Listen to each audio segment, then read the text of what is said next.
धन्यवाद. सागर खळदकर. तिथंच देऊ का माईक?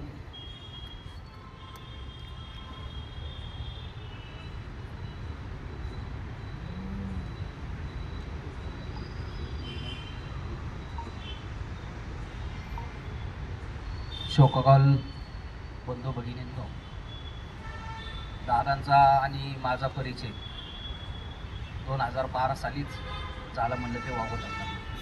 22 सप्टेंबर 2013 रोजी माझा भीषण असा अपघात झाला आणि ज्या दिवशी अपघात झाला त्या दिवशीच पुणे जिल्हा कबड्डी असोसिएशनची पंचवार्षिकची निवडणूक होती आणि मी मतदानासाठी बालेवाडी इथं चाललो होतो आणि अपघात झाल्यानंतर मला हॉस्पिटलमध्ये भरती केल्यानंतर ही बातमी त्या मतदान केंद्रावरती कळली किंवा पुणे जिल्हा कबड्डी असोसिएशनच्या सर्व अधिकारी कोण निवडणुकीला उभे राहिले होते सगळ्या लोकांना कळलं की बाबा आपला कबड्डीचा कार्यकर्ता त्याचा असा भीषण असा अपघात झालेला आहे.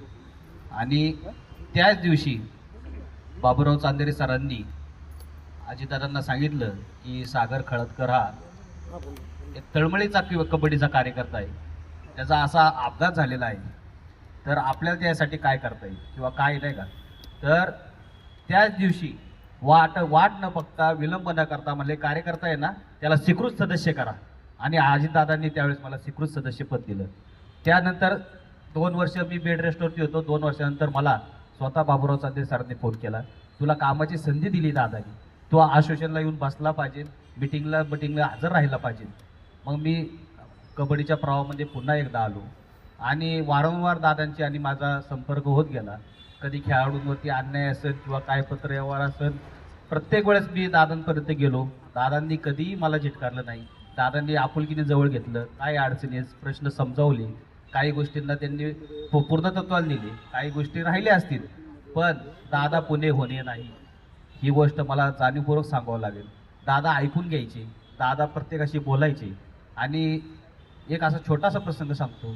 शेवटची दादाची माझी भेट त्यांच्या वाढदिवसानिमित्त पुणा लीग स्पर्धा, जबरदस्त स्पर्धा होती, त्या स्पर्धेच्या बक्षीस समारंभासाठी दादा आले होते आणि मी एका साईडला कोपऱ्याला असा भला मोठा त्यांचा ताफा चालला होता. सहज दादा आवाज टाकला, त्या ताफ्यावरनं मला बघितलं आणि माझ्याजवळ आले, मला नमस्कार केला. म्हणलं मी एकच शब्द म्हणलं, दादा धावपळीत खूप धावपळ आहे.